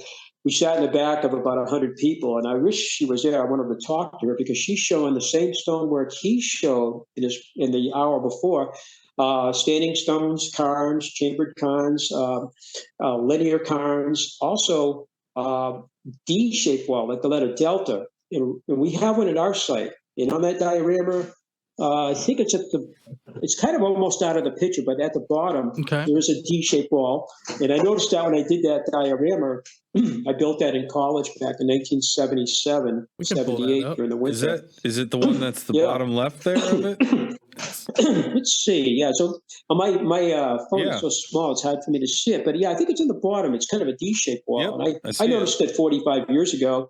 Well, he has those in North Stonington, and then she's showing her D-shaped walls out. And this is east of Denver. It's kind of below Nebraska, and she gives the county. We had been out there a few times, and I've never seen any of that stuff. Yeah. And next, she starts to show her serpentine walls out there. And one of them had the same triangular head as one of our. Today we have 14, we think, at our hilltop. Wow. 14 serpent walls. That's incredible. The shortest one being 27 feet. They have a head, a body, and tail. The longest one, we believe, is the watch house. And I think on that diagram, I have updated it in the last 2 years. The pink or kind of reddish wall that goes around the outside, that starts at the watch house. It's a satellite chamber. Goodwin was doing work in it, looking at it, very interested in that chamber. That chamber has a lot more interesting facts about it. It's kind of a multifunctional chamber. And it's to the bottom right of the picture. I think there's a number on it. It's right at the corner in the bottom right. And I think there's a number next to it, which I can't see on my phone, obviously. But so watch house. This goes over how many acres? This entire picture we're looking at? You're looking at where the red wall is that loops around is about 15 acres, and the diorama might have like 16 acres. Is a little bit outside of that, of the 110 acres. Wow. So there's a lot that's not showing, and because in the 70s when I made that, it's a 1:20 scale, and it's three-dimensional. I used a magic lantern to create that while I was in college, Gotcha. And that's when we did the survey from 73 to 77. Okay. Because that was phase one. The other 90 acres have amazing stuff on it too. It's just not on that diorama. There's more serpentine walls. And I'll get into the other thing too. Yeah. But the Watch House actually is a glacial boulder. There are 50 structures like that in the Northeast. A glacial boulder with a structure built on the left side of it. So as you're looking at it, you see a glacial boulder on the right and a chamber on the left. The Gungeon Wamp has one of those. Mm-hmm. And there's others like 48 others or 49 others around the Northeast. But what we never really noticed is behind the Watch House, we knew there was a wall there. And until I started looking at these serpent walls in 2016, I never really saw it. My eyes were blind to this whole thing. And plus, there's a lot more trees and brush back then. Right. My wife and I spent a lot of time clearing that. Mm-hmm. And what you can see now is behind it is an undulation. The wall goes up and down like the back of a serpent. It goes around and touches every astronaut. Oh, I see it. So I see it on the picture. I hate to interrupt you, Dennis, but we just had a Mike Luoma on, Ancient Mysteries of New England author, and he is a NERA member. So he just went to he's been going to these conferences now for the last few years, and actually talked about several books that inspired him. And I'm not sure if he's referring to your father, but there were definitely two people that he brought up that were the founding members of NERA, and that's where he is kind of getting some of the information that he's been, and he is uncovering these undulating serpent walls all over. And the side of the actual rock, like a serpent carved onto the side of the rock, was another one that he had. He had a bunch of things that he showed us. If you actually check out that episode, he actually talks about the former sea of which is now Lake. Is it Lake Mead? No, it's no. It's in. What was the lake? But it used to be an inland sea, and so basically, not Lake Victoria, Lake Placid. What is the lake? Oh my gosh! I thought it was a very famous lake. No, Lake Champlain. So there you go. Lake Champlain, I was going to say Champlain used to be massive, though. An huge inland sea, and so what he did was he started finding on the former. Basically, the high water line, the outskirts of that former sea, he's finding these serpents all around. And once he figured out where the inland sea was, he started tracking these and finding these serpents all around that area. Wow. And so when you said you have undulating rock wall serpents, that's exactly what he's finding as well. And he's a part of NERA. And a lot of this stuff, he really started getting some more information on the NERA event that just happened in May, and was doing some networking. But here's Mike's book right here. If you can see What's his last name? Mike Luoma, Luoma. Okay. Yeah. I might have met him, but I don't know. I can't remember. Yeah, he's definitely. That looks excellent. Wow. I'll have to get the book now. I will have to get that. Right? Yeah, that's good. Thank you for that. You two would probably have a lot to talk about. I'd love to connect you guys because I feel like and actually with Mike on his episode, I remember actually mentioning you finding serpents on your property, because at that time when we were recording and shooting Mike's episode, you were emailing me stuff about serpent walls out at your site. So it just kind of blew my mind. Well, not trying to get too off topic. It's like the synchronicity. That's great. Even his was it your grandfather, your father that purchased the place? Kind of seeing the place over and over, and I need to buy this. I'm just how am I seeing this so many times? It's just funny how those things start to repeat out. But I would love to go over some of these images that you sent as well. Your diorama, by the way, really, really cool stuff. And so kind of just moving forward with these photos are, fantastic. Right. And we'll mention Oh, go ahead. I'm sorry. Yeah, I was just going to say, I know you've had some legitimate astronomers out on the property, people that have been researching archaeoastronomy on the property, and like you said, it's up until kind of recently realized that these are so many different alignments here on your property.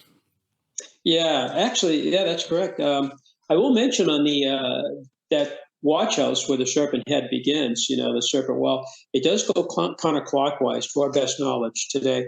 And we did GPS the wall 2,550 feet, and it comes right in front of the watch house, does one more hump, 90-degree twist, and the tail is a perfectly pointed tail right in front of what would be the mouth or the head, the front part of the serpent's head. This particular stone is the winter solstice sunset. That wall I just mentioned actually touches every astronomical foresight. When you have an alignment, you need to have two points, a foresight and a backside. You can't just make things up and look at one rock and walk around and make your birthday up. You could do that, I guess. You need a gun. You need basically like a gun sight, So you have to have something there to have an alignment. And this stone right here is part of that body of that serpent, that 2,550. It touches every astronomical foresight. The back site is the astronomical center where there are two cons, and we have the diagrams. And Mr. Goodwin, unfortunately, they photographed them.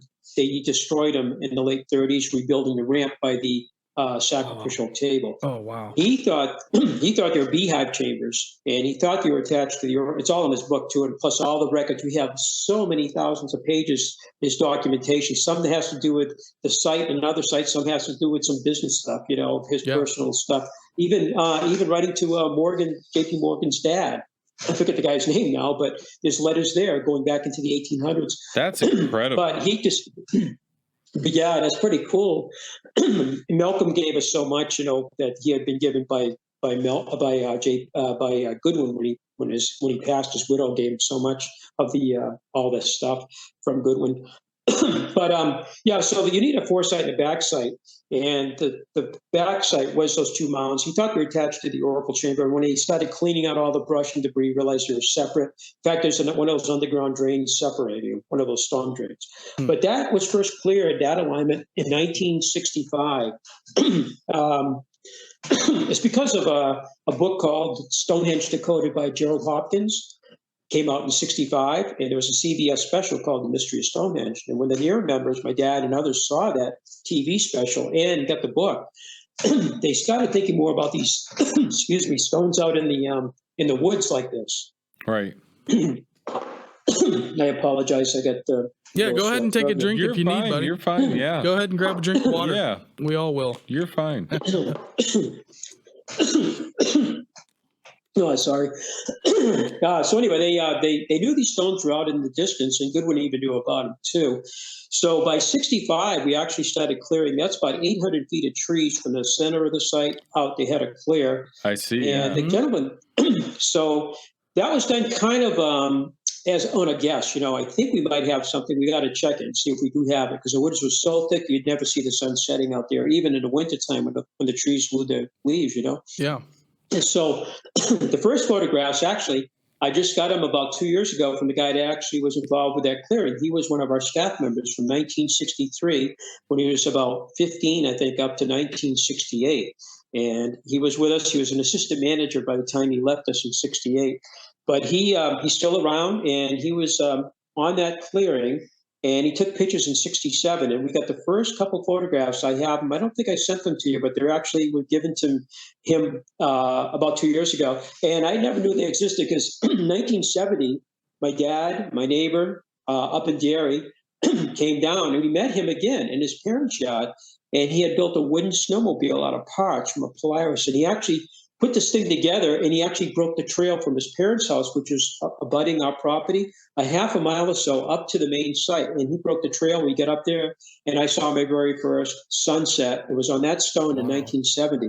And until 2 years ago, I thought that was the first. Then he slips me these two photographs he took in 67, and there were cirrus clouds, and you could see the bright part of the sun over that stone. You couldn't really see the ore because of the cirrus clouds, but you could see the light setting right on it in both these photographs. Wow. He's an interesting guy. He went into when he came up in 1970, he was working on the USS Nimitz. He was putting the two nuclear reactors. He's a nuclear engineer, very smart guy. He graduated top of his class. He was putting the reactors, and the Nimitz still going out there today, the TikTok, Right. With David Fravor. Yep. By the way, David Fravor lives about 5 miles from here. He's from Ohio. He was in San Diego. What? He moved to New Hampshire, What? and he's living right down the street. So I'm hoping he'll visit us because I would talk flying and UFOs with him all day. But anyway, Can we be there when that happens? Dennis, hold on, Dennis.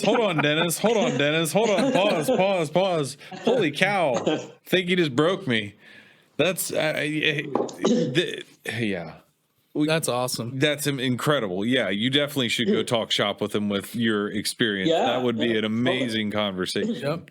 I will mention that the engineer who put his reactors on his aircraft carrier is a guy that worked for us as a kid. And so he was working on that in Newport News, Virginia, and he drove up in his bug-eye 1958 Triumph, came up, met us, his wooden snowmobile, and he broke the trail. We went up and saw all of that. And I've been in correspondence with him. He actually ended up, the end of his career, working in Japan. He was in France working in the nuclear industry too, as well as over here. But when Fukushima went up, he was working at Westinghouse. He was one of the 5 people from Westinghouse. He was the last one on that team, actually working on the Fukushima thing. About 10 or 11 years ago, right after that, maybe a year or so, he actually went back, I think, to Charlotte, North Carolina, and he retired. So he's got a place in Maine on an island, and he also lives in France in the winter. He just got back from France. He's going to come down, and he hasn't seen an alignment there since 1970. So he promises me, I hope he does, to see in the summer solstice. So a lot of cool stuff like that, so cool. Kind of a strange stuff like that. But anyway, he opened that clearing up, and after that, we began opening up more of the clearings, and today we think we have 50. Look how beautiful that image is of the final glimpse of the winter glimpse of- solstice. And I'll just say that's one of the things that's missing at Serpent Mound and the places in Ohio is the Ohio History Connection refuses to clear the brush. They don't want them to be highlighted. Actually even accept that they are alignments like the Main Street, even though that there's been endless amounts of research, and the Dowsing Association in the 80s discovered the summer solstice sunset and some of those. Oh, they did. And since then, the equinox, moonrise, and moonset, and I mean, there's so many alignments, but you can't see anything from them. But there's trees everywhere. Our friend Jeffrey Wilson flies the drone above for the summer solstice celebration every year and sends it into basically their speaker tent, so everybody from the drone can actually watch the summer solstice sunset. And so that's the only way to see it is from a drone. Now, you guys are way ahead of the curve, and I think this is exactly what needs to happen at sites here in Ohio is they got to start clearing some of this brush away. If you look at the early drawings of Serpent Mound, there's no big giant trees. I mean, you were just there. No. You see those giant trees all over, and you just can't see any of these sunsets and sunrises. It's sad. I had heard that before I got there, and I had heard also that these trees were planted back, 80 or 90 years ago. And we love trees, but you have to sometimes thin them so you can see. And I heard there was a reluctance on the, I guess it was Ohio Connection to do that, which is a shame. They're trying to get it as a UNESCO World Heritage Site along with the others in Ohio, which I think is wonderful, but they really need to. I think sometimes people they don't understand. They study maybe archaeology or history or prehistory, but astronomy is foreign to them, so they don't even want to wrap their mind, or they can't get their mind wrapped around it. You need to open up an alignment, right? You need all these different groups and specialty sciences. That's when you get the magic. That's when you actually get it's like somebody that walks in and goes and can see the problem right away, the solution, right? Because they are coming from a different perspective. I always think of Robert Schoch and the Sphinx and his geological survey of it versus what the archaeologists say. And he's like, look, you can have your theory. Here's the actual dates. Do with it what you will. Right. It's at least 12,200 years old. Yeah. I love. Oh, by the way, I think he's wonderful. I've been talking. I actually Facebooked his friend, his wife, and his wife has been really nice. We've been talking. I've been sending him the photographs you see. Oh, amazing! He was aware of our site. She did not know the extent of the site. Then she gave me his email. He emailed me back. I wanted to talk to him for years. Wow, that's and they're supposed cool. to. They're threatening. They're both threatening to visit us this summer. I don't know when. And they're only down the road about 40 miles, but they are, as she said and he said, broke they my are brain straight again. out of lectures. They're all over the country doing lectures, but he does want to come and spend some time time, and I would love to meet both of them. All right, this is a shot in the dark. This is a shot in the dark, and I just have to know this because if you do know Michael Cremo, I just need to know that, and then we can move on. But if I've seen him on TV. Yeah, in his books and everything. Yeah. But you're not in connection with him as well.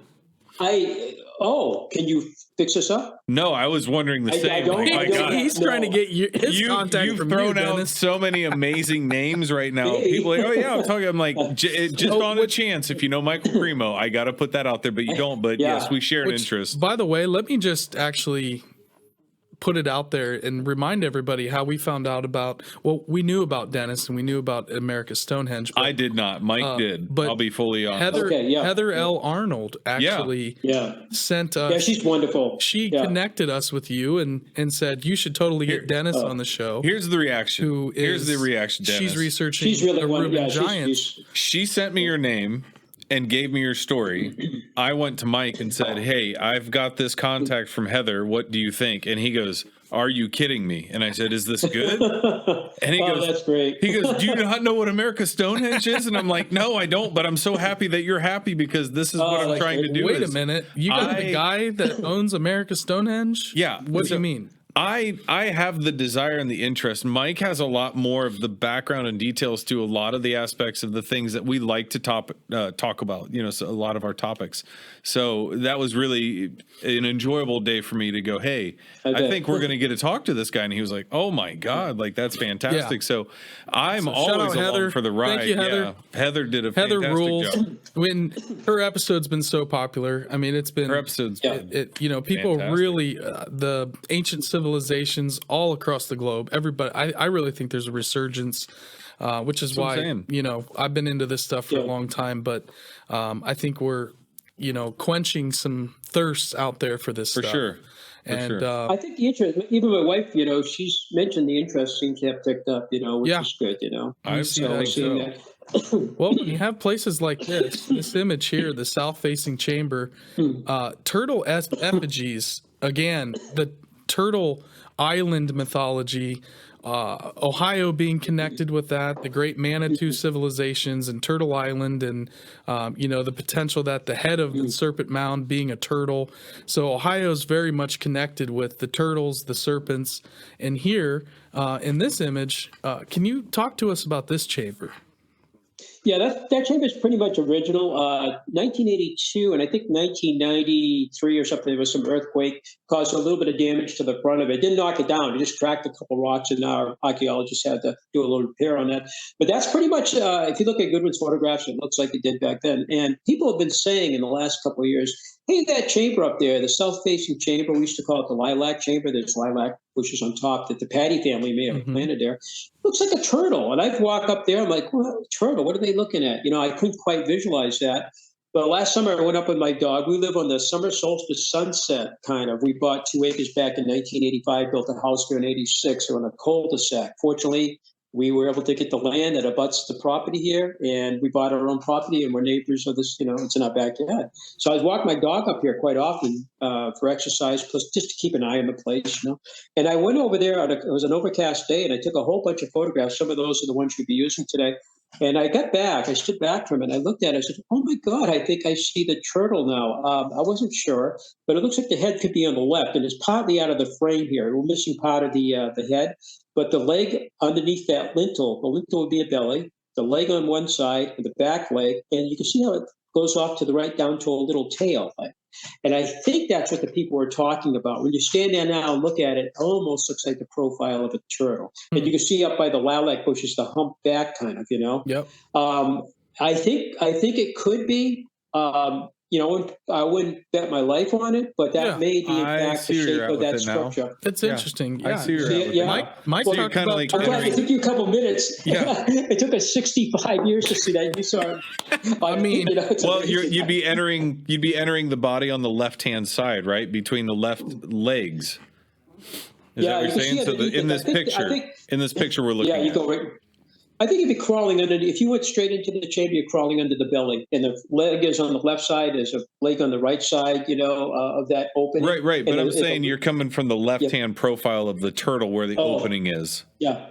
It could be, yeah, possibly. Because that's why I'm seeing that head going out to the left of the picture, because we're looking at this from my image. We're looking at a profile of the turtle. From its left, its head is going off to the left and its back is going to the right. Yeah. So that little nub is the tail with the moss and the grass and the green stuff growing on top of it. I think so. I could go with that being a turtle from that. And you're entering this turtle. How crazy of a thought is that too? You're entering this turtle. We keep finding more and more things here that kind of in front of us that we haven't seen. I mean, the 14 serpents, that particular, possibly a turtle effigy. Yeah. Now you're actually standing on that picture, looking kind of south towards the sacrificial table. You see a monolith on this side of it, and further you can see another monolith on the other side of the table. Right. Some people have different theories what they might be, like a male and female. I've been to Avebury, and they have the West Canada Avenue, and they had the monoliths. Some of them are missing today, but the thin ones were the males, and the wider hip ones were the females. It's a sacred way. That's an interpretation. We don't know what the ancient people thought. But that's a table right there. About 9 feet, roughly 6 feet. There's a deep groove on the top of it. Recently, we found out that the groove actually is not a rectangle. It's a trapezoid in shape. It's 9 inches shorter. And I think the next photograph you'll show, looking down at the table, it almost looks rectangular. And everywhere you read, the rectangular groove on the table, it's a very deep groove. It's a wide groove. If you have a limestone, it's usually a circular groove. It's very small, enough for maybe there you are, looking down at it now. Exactly. You can still see the monolith on the left, and you can see the table with the monolith on the right. You're standing on the platform, and the platform is probably where, if it was used for ceremonial purposes, people could stand and look down. But the groove itself is actually a trapezoid in shape. We've been doing LiDAR. We're using a handheld LiDAR. It's a $50,000 unit. The guy's from Connecticut, and he called me 3 years ago and wondered if he could do maybe 15 acres of the site. I said, come on up. Yeah. He had just purchased that unit made in Florida. And we had the U.S., I think, finished their drone work over, the LiDAR work over the United States, I think in 2018 is my understanding. And we have some of the imaging from about 10 years ago, and the resolution wasn't too good. We blew these LiDAR pictures up, and you can see some of the walls on our property. They're all fuzzy, very, very, no fidelity to it. Yeah, pixelated.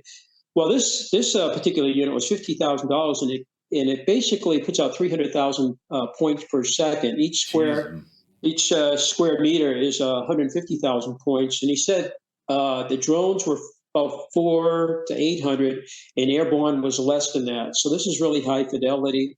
He bought a supercomputer. The software is from Montreal, and he did the 15 acres, basically my diorama, again, what we surveyed back in the 70s.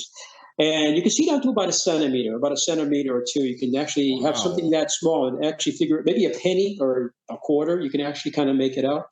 You could actually go into space with this. You can go, it's just amazing what you can do. He spent 600 hours with a supercomputer. Again, the software from Montreal, and it took him 600 hours to process the data. And he's been doing other sites on the East Coast, from New Hampshire all the way down to Pennsylvania. I think he did the Newport Tower. That was amazing. And then he might have done some gunship work too, but sites in Pennsylvania too, And is that available, what we know, Dennis? What's that? Have they released that data yet? Have you guys released that data? Yeah, actually, he gave us the hard drive on that, and I have sent you a couple pictures. One of them was of the Watch House LiDAR image, and the other one was a side image, and you can see the serpent beautifully in that. But what we did notice, looking at some of the structures, and he went into the chambers themselves in LiDAR at that too. So inside and outside the chambers. Yeah, we have a couple of those down the road. What we found, and what we're finding out is, like, there's a structure called the Chamber Ruins. We thought it was rectangular, shoebox shape. It's actually a trapezoid for the floor plan. The Paddy Chamber, named after the Paddies but not built by the Paddies, is a structure on the east side of what we call the courtyard, which is where the Paddies built a wooden house over, used it for a cellar hole. Both the chamber, which has a stone roof, just like the other one, is trapezoid on its floor plan. Where the Paddies built their 20 by 40, roughly, it's kind of a standard sized house for around the late 1700s, early 1800s. The house is no longer there, but the cellar hole we think is original. And then they put a wall across it. We use Lally columns, steel with concrete posts today, Lally columns, but they used a stone wall. But the original walls, and you can see it in his LiDAR, is trapezoid in shape. So, and on the table picture to the left of that big, tall standing stone, there's like a small opening. It's like a vestibule, I guess. It's like it looks rectangular with these two niches. And we thought that if anybody did a sacrifice, it's on the left side. It's kind of hard to make out. It's at the very, very left, just to the left of that vertical stone. There's two little niches. And we thought that if that was used for sacrifice, maybe they kept the animals. It's one of those, one of those theories. We don't have any evidence. Right. But that little structure, again, is not rectangular. It's actually trapezoid. So we'd be finding it's trapezoid shape. We know in Mexico, I've seen it, since I haven't been to South America, but it's down there. But it's also in some of the sites in Europe too. Some of the megalithic sites have the trapezoid. But it's doorways, windows. Sometimes it's a floor plan.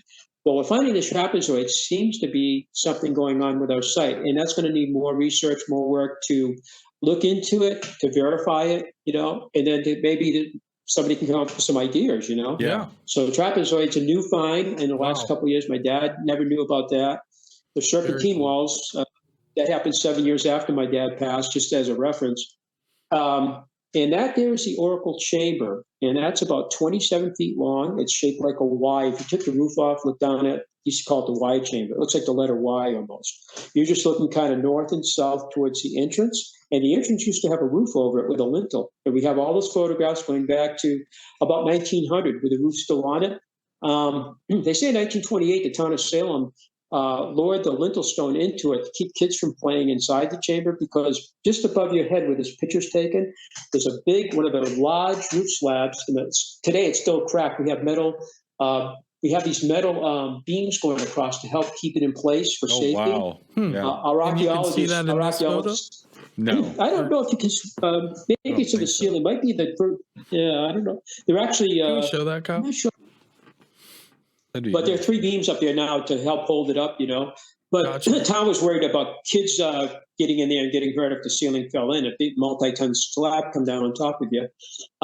Right. And so they lowered the stone into the chamber, and they destroyed the lintel stone. It's been missing. And our archaeologist that was with us for almost 40 years, his name was Dr. David Stewart Smith, and he died in 2016, just as we were finding the serpentine walls.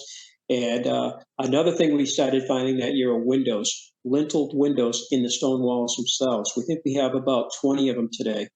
But they're also found in North Stonington, and that's one of the categories. And some of our windows in the stone walls have stone shutters, either stacked up like Venetian blinds, cobbles, or flat stone that actually sits inside of it. It was standing next to it. And our assistant archaeologists, we don't like to move anything. We try to have our visitors not move anything. Try to keep, that's true of anywhere you go archaeologically. Don't touch it. Just look at it. Yeah. Well, oh gosh. But I said, we don't want to alter anything. And who knows, maybe, some dating technique like optically stimulated luminescence, by removing the stone, you just expose it to the light, and that destroys that dating technique. But I said, you know what? Why don't we try this for an experiment? We'll photograph it. He took it out carefully. He put it fit perfectly into the window, and then we put it back. And again, probably we'll catch hell for that someday. But these windows could be shut, and they're in the stone walls. In the Berkshires, where there are more, Jim Vieira, who was on History Channel with the Roanoke and the Lost Giants, he was a member of my dad's group too. Scott Walters, again, was a member of my dad's group too. So we've had a lot of people with their shows on TV too. But Jim's been to our site. When he came in 2015, the last time I saw him, he had Hugh Newman and Andrew Collins. And Andrew Collins is big on Göbekli Tepe, and they're from England, They all came in together. Dr. Little from Memphis was pretty cool, And that's before my windows and before my serpents were found. But Jim Vieira actually showed a couple friends of mine in the Berkshires in Massachusetts, kind of the western part of Mass, sort of, serpent walls, and they have the windows in them. And that's where most of our windows are located, in the serpent walls. So that's another new find. So we have windows in the structures. This chamber has a window actually in this 8-foot bed. It's a window, it's an opening with a lintel.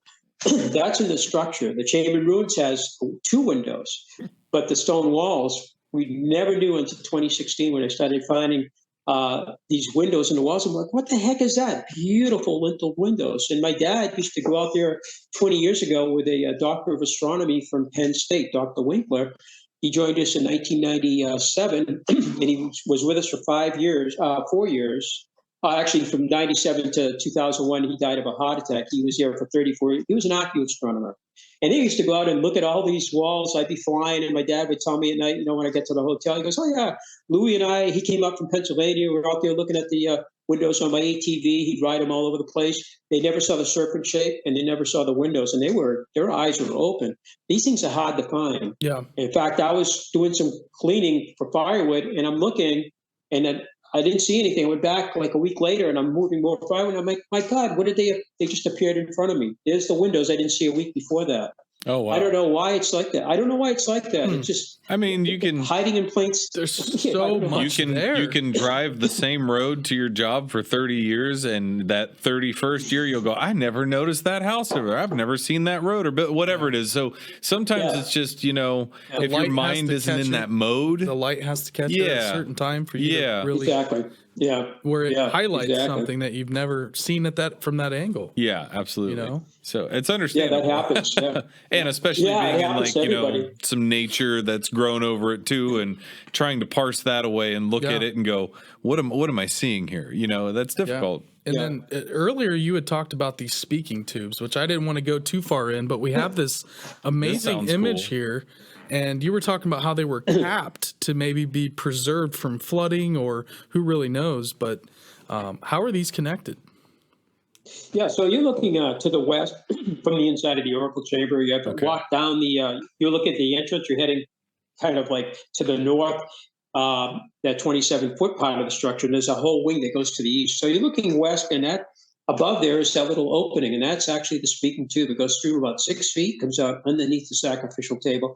And that's where that young gentleman that was helping Goodwin and his team, they had a team up there working, actually found that one first, and he found the plug, pulled it out, and saw there was a hole there. And the next year when they cleaned the table underneath it, about 3 feet of dirt, they found that other plug. And the plug came out, and they could see right through the whole hole, 6 feet horizontal hole. And below that tube, that speaking tube, on the bedrock, there's a step, and it's actually perfect for somebody about 5.5 feet, 5'10", I guess, something like that. You can stand on that step. It's part of the original bedrock, and they quarried around it to lower the floor, but they left that right there, that piece of bedrock. And you stand up on that, and you can yell through there. The voice comes out under the table. It sounds like the table's speaking to you. Wow. So they're in there underneath, maybe chanting or singing or some part of a ritual. I picture, someone chanting in this kind of like everyone around the whole structure is in kind of this meditative state. And you could also maybe pipe in some like drumming or smoke. Sure. Well, there is a chimney flue in the north. It's the right of that photograph. And the chimney flue they didn't see it when they got in there. When Goodwin first got in there, they didn't notice that, or of course the speaking tube. And one of the gentlemen, Roscoe Whitney or something, looked at it and said, wait a minute, there's something going on at the far end on the north side with kind of stones looked unusual. What they were is 2 stone dampers that were in the chimney flue itself. Oh, yeah. And, wow. And when they dug on top of it, they removed the dirt. They found a big stone that had been placed over the chimney on top of the 2 louvers, and they cleaned that all out, and we got the photographs of the louvers. Unfortunately, the stone louvers are stolen. When we opened up, I think in 1958, somebody got in there and removed them, and they've never been found again. So, but there might have been a smoke thing going on with that. Smoke coming through. Oh, yeah. And if people... It's kind of like the Wizard of Oz, Yeah. So if they close this place up and they block that, if anybody ever got in there, one of the villagers or whoever came up for the ceremonies or pilgrim or whatever got into this chamber where nobody was around. I'm sure it was sacred and nobody was supposed to be there except for it was controlled. The shaman was there. It was under tight control. Yep. This chamber, when you look at the oracle chamber from above, the sacrificial table, looking to the east as we were, you can't see, but behind there's where that oracle chamber is. It's behind the table. It looks like it's part of a ridge that goes to the north. It's called the sheepback. It's just a bedrock outcropping. It runs, and what they did is they just continued that ridge and made a chamber in there, and you wouldn't even know there's a structure there. So people standing up watching a ceremony on the table perhaps would hear this voice coming out, and maybe it's a smoke thing too. But it's a Wizard of Oz thing going on there. That's what I think. That's a great metaphor, because that's what it does. Cranking levers and waving feathers. You're kind of putting in this, like I said, this kind of mystical state. Yeah. You're creating this maybe an illusionary or some kind of visionary state. What if it's one of those and like sound is always a part of it. There's always some kind of sound vibrational technology that they're using. Did they use smoke lodges, or am I thinking of a story I read about that? I know sweat lodges, but other, maybe it was another format of something like that. Again, if it's, this kind of ceremonial chamber, maybe it was something like that. And then, hey, there's this event happening that we can see, and we're influencing that as well. I don't know. I mean, I'm imagining a lot now that you've got. The oracle chamber does have it has two drains, as I mentioned. It has two carvings. One is of what they call the deer carving, but even in the 60s, it didn't look like a white-tailed deer. The horn is incorrect. The antlers or whatever are incorrect. What it looks like is an ibex, and they even said that in the 60s, a possible ibex. And according to one theory, with the inscriptions that were found, a lot of controversy about the inscriptions at our site, all the way down to South America, are the old world markings, But according to Barry Fell from Harvard, he said that they came out of the Iberian Peninsula, Spain and Portugal. If you look at the Iberian ibex, it looks like that. That's all I'll throw out there for you. Yeah. But there's 5 closets, stone closets in the oracle chamber. Some people say the whole thing is a ivory soap factory. They stored. I mean, you can't get a barrel from the table into the oracle chamber. There's a big monolith there with a very narrow space. Even if you were doing apple cider or apple jack or whatever you were making, it's just like, how do you get it in there? It's just physically almost impossible. And I'm one of my friends, she's big on this. She was a rodeo rider in Texas. She had her own horses. I said, could you get a horse down by the table? She goes, I wouldn't bring my horse down by the table. It's uneven. And it's also so narrow, you can turn the horse around. I said, how are they supposed to bring in a cartload of apples in to crush them on the table when you can't get your horse and buggy anywhere near the table? There's a big ramp there. There's the standing stones there. The table's in the way. Or even if you're making soap, the ivory soap factory thing. So none of it makes sense from that point of view. To me, it looks ceremonial. It looks very by the way, I was going to mention, I did a show, and Jeff Wilson was on the first hour, and I was on the second hour. And so my friend in West Virginia who does some shows, he said, hey, Jeff, why don't you stay on and talk to Dennis? He's found some serpents, And so I was on, I was talking like we were, and then Jeff kind of joined back in. And turns out he had been to my site. And he was there years ago, and it's before the serpents and everything. And we had a nice conversation. So, when you mentioned Jeff a few times, I'm like, yeah, we did a radio show together. Yeah. Cool. He mentioned, we just had Jeffrey and Kelsey in to talk about their summer solstice event that they have coming up. Friends of the Serpent Mountain. And you guys have a summer solstice event coming up at America's Stonehenge. So we had them on to promote, which, by the way, your episode is going to be premiering, we think, the day after the summer solstice. So we'll kind that's okay, yeah. Which I think will be cool for us because, a lot of this is talking about solar alignments. I think it's going to work great. Perfect, yeah. But Jeffrey, when he was here, mentioned getting a chance to speak with you. So awesome. Oh, perfect. Yeah. It was a couple of years ago. That's wonderful. I would love when I was at the Serpent Mountain, I was hoping to meet him, but it would be great to get you guys together to chat with. One of our goals is to really connect dots. I get these kind of sensations when I hear you talk about undulating serpent walls, and Mike Luoma pops up in my mind. Jeffrey pops up in our mind. And so I really want to connect. Put the puzzle together. Let's get all these guys together because, we rely on people a lot smarter than us. And, I would rather hear experts and people that have really done the research. And, I've dug into a lot of things myself, but we really want to present people that are way smarter than us. Let's just say that. we try to connect them with each other. Yeah, that's how we learn too. All the time. All these years, that's how we learn. We just, we just try to pull on threads and keep the conversation going. And keep, understanding more as we go. I mean, just listening to you both tonight, I've learned more, and actually visiting some of them sites, it's really meaningful, and I'm picking up stuff tonight. Our visitors are saying, they're coming, do you know about this site out there? When I was a kid back in 1970, and that's how we started, when I started guiding in 70, hearing about these things. And it's like, and then I got to visit them, and I haven't visited, I still got some on my bucket list I've never been to, but the Circuit Mountain was one of them. We finally made it. Yeah. And the other Ohio sites too. But we did get a chance 41 years ago, my dad and I actually went to Scotland. I traveled to Europe a few times, and I was at the beginning of my flying career, so we got a little cheaper rate. We went over there, and we got to go to Scotland. And we actually had an evening with Dr. Alexander Thom, some call him the father of archaeoastronomy, and we were with his son, Dr. Archibald Thom. And they're the ones that began in the 30s, looking at these sites and seeing that they were aligned with the sun and the moon, perhaps, and the geometry of the sites, and also the megalithic yards. So we got a chance to have a whole evening with them at their compound somewhere near Dunlop, Scotland. So that was. I look back at that as I wish I could go back in time, and I have so many more questions to ask them. Yeah. And they're both gone. I think Alexander died 3 years later, and his son died 10 years, 1995. His son died, but I think the grandson's still carrying out some of the work. They were interested in what we were doing astronomically, and they're interested in the geometry of our site too. But that picture right there, that's the watch house. Actually, that's the chamber next to the watch house, and you can see that white quartzite stone in the back of the chamber inside of it.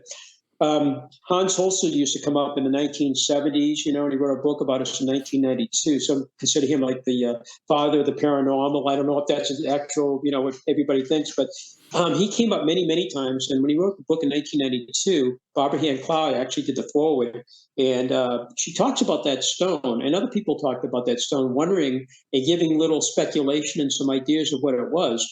But my friend from Texas was up in 2019, and she's the one I mentioned before. She's doing a tour in Scotland right now. She just flew over last night, as a matter of fact. She's doing some stuff with Scott Walters. But she said with her Sunseeker on her app on her phone, I hadn't put it on my phone at that time, and she went to the back of the chamber, and she had taken astronomy, astrophysics in college and some other courses, and she had traveled already to Europe and South America and stuff. So she's very young, but she really really into this, and she just had to come and see our site because she saw it on History Channel.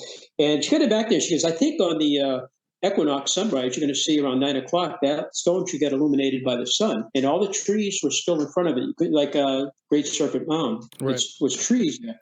So we had a forestry project done over 2 winters, 19 and 20 and 21. We had a licensed forester. He went to the University of New Hampshire. We hired him after interviewing a few people. And they thinned out all the entire hilltop. And they opened up all the astronomical alignments a little bit wider so you could actually watch the sun come down and actually set on the stone, because all those were starting to fill in after, since 1965. Some were getting kind of tight with the trees growing in and everything.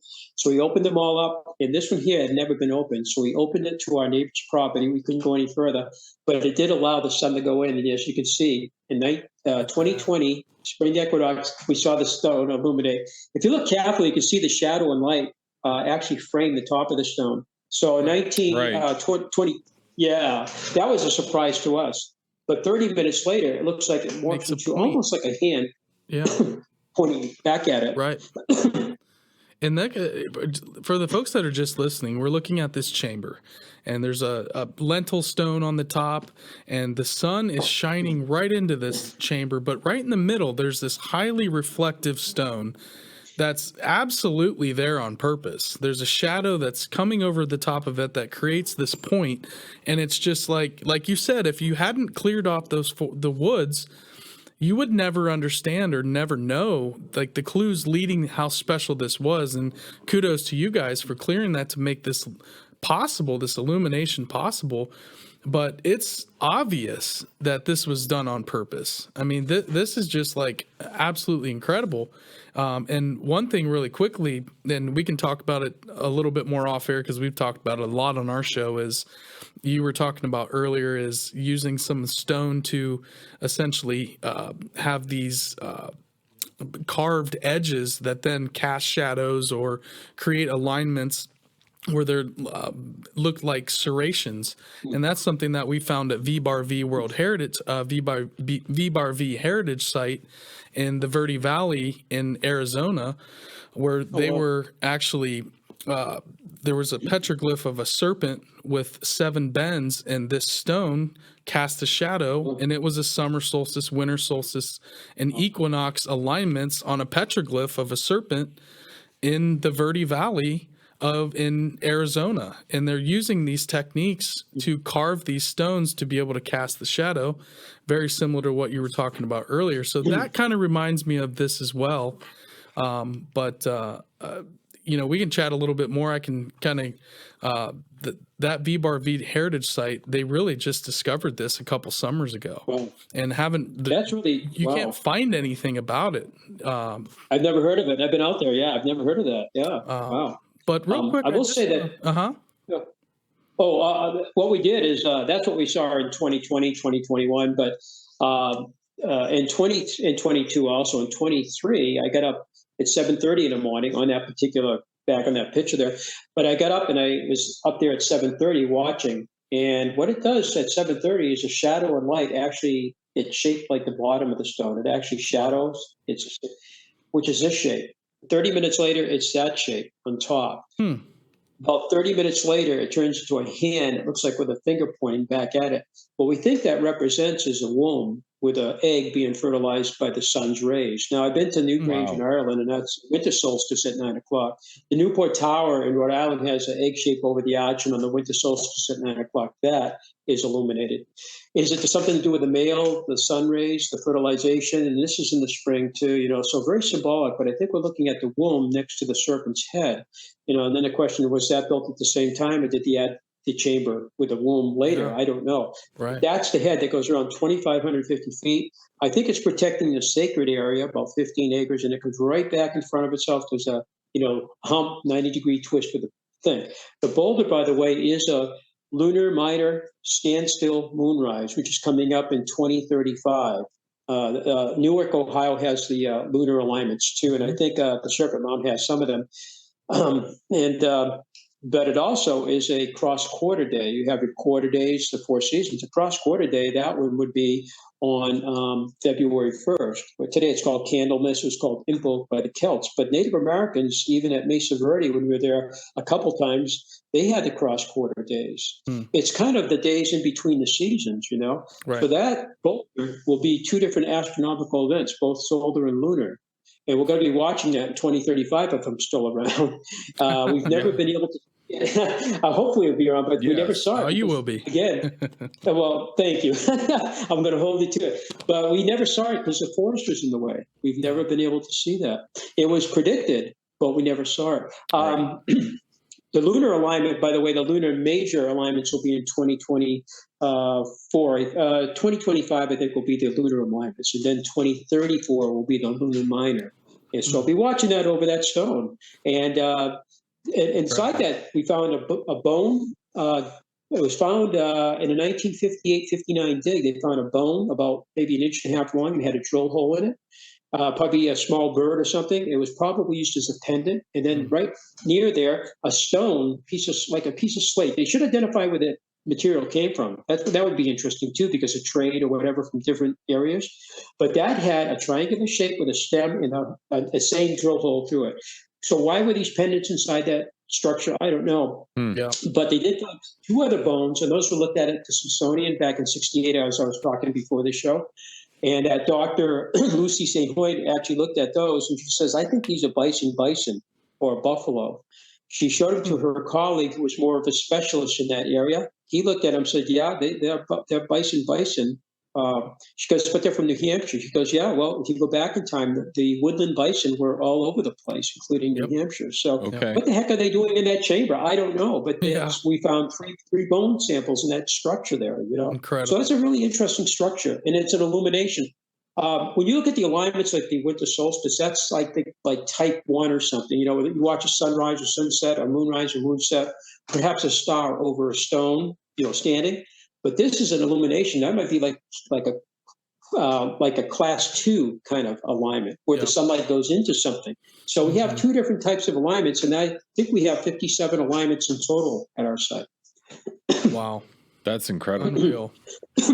That's east-west jam. You can see some of the orthostats holding up the roof slabs. You can find those same kind of stones in the stone walls. Yeah, it runs east and west. Walls. I mean, that's just beautiful. And is this a And reconstruction where no, there was some How- damage.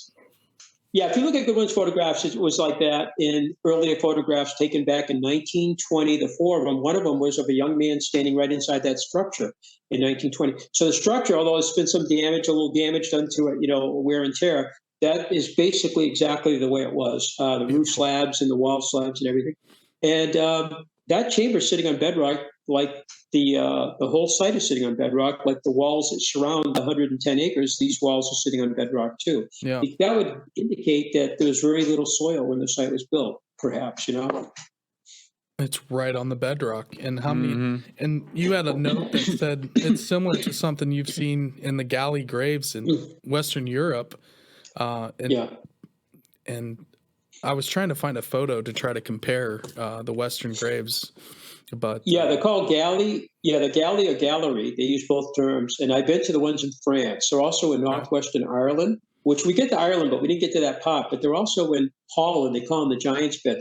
What's the name of that? Hoedenbidden, I think. Hoedenbidden. I had a friend that went over there because he's a book writer. He's done 12 books. We're in a lot of his books. It's kind of like a Da Vinci Code on this side of the Atlantic. He's a lawyer in Boston, but he does these books. He was just up yesterday with a huge group. And he was only about 4 years ago, and I on Facebook Messenger, I'm sending him. I said, Dave, are you in Holland? He goes, yeah, I'm doing some research for my next book, And I said, are you at one of those giants? He goes, yes. I said, what's the orientation of the Giant's Bed? He goes, it's true east and west. All of these galley graves, either coincidentally or not, that I mentioned, including this one, all run true east and west, 20 to 60 feet in length, and they were used as tombs over there. I mentioned some bone stuff, and this is the area that before the show.